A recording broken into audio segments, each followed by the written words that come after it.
মোক এতিয়ালৈকে এই বিজেপি চৰকাৰে ৩৬ বাৰ জেলত দিছে। ৩৬ বাৰ। ৩৬ বাৰ জেলত দিয়াৰ পাছতো এতিয়ালৈকে একবাৰো মই হিমন্ত বিশ্ব শৰ্মাৰ ৰঙা চকুলৈ ভয় কৰা নাই। মই হিমন্ত বিশ্ব শৰ্মাক বিধানসভাত ৰঙা চকু দেখুৱাই সদায় কওঁ যে হিমন্ত বিশ্ব শৰ্মা আপোনাৰ নিচিনা ২ নম্বৰী মানুহ অসমত কেতিয়াও জন্ম হোৱা নাই। মই আপোনালোকৰ ওচৰলৈ আহিছো স্পষ্টকে এটা কথা কবৰ কাৰণে, বেলেগ একো কাৰণত নহয়।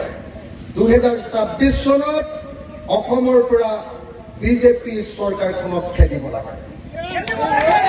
কংগ্ৰেছ বোলা বস্তুটো এৰাব নোৱাৰা, এৰিব নোৱাৰি, কিন্তু এৰাব নোৱাৰা গণ্ডগোলীয়া মানুহ বুজা নাই। লগত নিনিলেও নোৱাৰি, তেতিয়া অকলে আমি জিকিবগে নোৱাৰো, কাৰণ আমাৰ এতিয়ালৈকে সংগঠন হোৱা নাই পুৰা, হয়নে নহয়? কংগ্ৰেছৰ সংগঠন আছে, কিন্তু কংগ্ৰেছৰ সংগঠন আমাৰ মতে খাওঁকে ৰৈ থাকে মানুহ। এই আমুকৰ পকেট মাৰো, আমুক কৰো, তামুকৰ ভুচুক কৰো, হয়নে নহয়? সেইকাৰণে মই কৈছো ২০২৬ চনত কংগ্ৰেছক অকলে নিজিকাব, লগত অখিল গগৈক দি দিয়ক। এতিয়া গৌৰৱ গগৈ বা ভূপেন বৰাই খাওঁ কৰি থাকিব নোৱাৰে, মই ডিঙিতে ধৰি দিম। ওপৰলৈ তুলিব দুইখন হাত। এতিয়া আমি এটা শপত লম যে ২০২৬ চনত আমি বিজেপি আৰু AIDF-ক হৰুৱাম আৰু ৰাইজৰ দল আৰু কংগ্ৰেছকে ধৰি বিৰোধী পক্ষক জিকাম বুলি এটা শপত লম। এনেকে কৰি নাথাকিব, এইটো কংগ্ৰেছ ওলাইছে, এনেকে হাতখন উঠিব হয়নে? চবে কৈছে নাই? এই মহিলাবিলাকে 2খন হাত উঠোৱা নাই, 2খন হাত। এতিয়া ভাল লাগিছে, এতিয়া গোটেই অসমৰ মানুহ একলগ হৈ যোৱা যেন লাগিছে। কোনে হাত উঠোৱা নাই? দূৰত উঠাই যাম না। চব অসমৰ মানুহ একলগ হৈছো এতিয়া, হিন্দু মুছলমান খ্ৰীষ্টান জৈন চব অসম ৰক্ষা কৰিবৰ কাৰণে একলগ হৈছো। মই এতিয়া এটা বাক্য গাই যাম, সেই বাক্যটো মোৰ পিছে পিছে আপোনালোকেও গাই যাব। আমি শপত ল'ম, আমি কচম খাম যে ২০২৬ চনত বিজেপিক আমি হৰুৱাম দেই। এই জেগাটোৰ নাম কি? আজি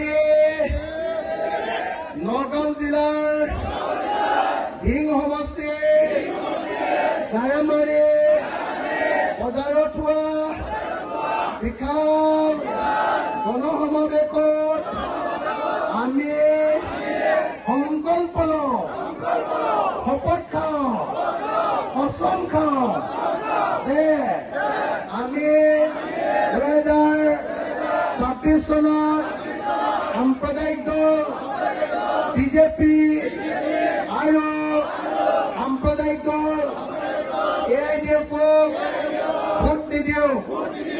আমি ৰাইজৰ দল আৰু আন বিৰোধী দলসমূহকে ভোট দিম। আগন্তুক পঞ্চায়ত ইলেকশ্যনত ৰাইজৰ দলক আমি গেছ চিলিণ্ডাৰ চিনত ভোট দিম। ধন্যবাদ। জয় অসম, জয় অসম, জয় অসম, জয় অসম, জয় অসম। ধন্যবাদ, জয় অসম। ইয়াতে সভা শেষ হ'ব। যিকোনো খবৰৰ বাবে যোগাযোগ কৰক 7099017330 লগতে 7099017110 নম্বৰত।